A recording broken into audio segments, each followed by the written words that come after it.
కొన్ని సినిమాలు వెబ్ సిరీస్లు మరీ దారుణంగా ఉంటాయి. ముఖ్యంగా ఓటీటీలు వెబ్ సిరీస్లకు సెన్సార్ లేకపోవడంతో యథేచ్ఛగా శృంగార హింసాత్మక సన్నివేశాలను జోడించేస్తున్నారు. ఒక్కోసారి వాటిల్లోని కంటెంట్ కూడా వివాదాస్పదమవుతూ ఉంటుంది. ఎంతలా అంటే వాటిని రిలీజ్ చేయకుండా బ్యాన్ చేసే అంతలా. ఇప్పుడు మనం మాట్లాడుకోబోయే సినిమా కూడా సేమ్ టు సేమ్ అలాంటిదే.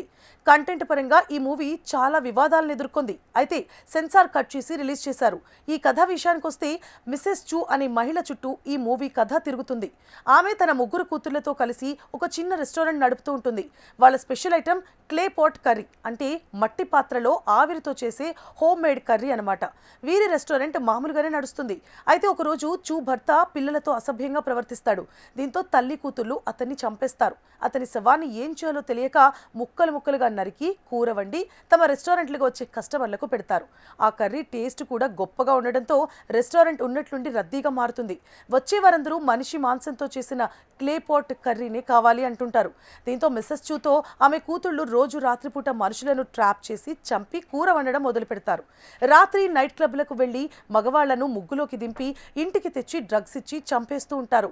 మిసెస్ చూ ఆమె కూతుళ్ళు ఆ తర్వాత ముక్కలు ముక్కలుగా కట్ చేసి కర్రీలో కలిపేస్తూ ఉంటారు. దీంతో మిసెస్ చూ రెస్టారెంట్ బాగా ఫేమస్ అవుతుంది.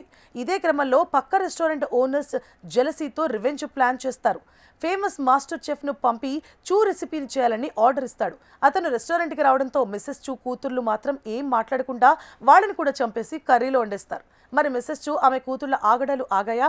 పోలీసులు వీరిని పట్టుకున్నారా లేదా అన్న ప్రశ్నలకు సమాధానాలు తెలియాలంటే ఈ మూవీ చూడాల్సిందే. అత్యంత హింసాత్మక సన్నివేశాలతో సాగే ఈ మూవీ పేరు క్లే పాట్ కర్రీ కిల్లర్స్. ఇదొక మలేషియన్ క్రైమ్ థ్రిల్లర్ మూవీ.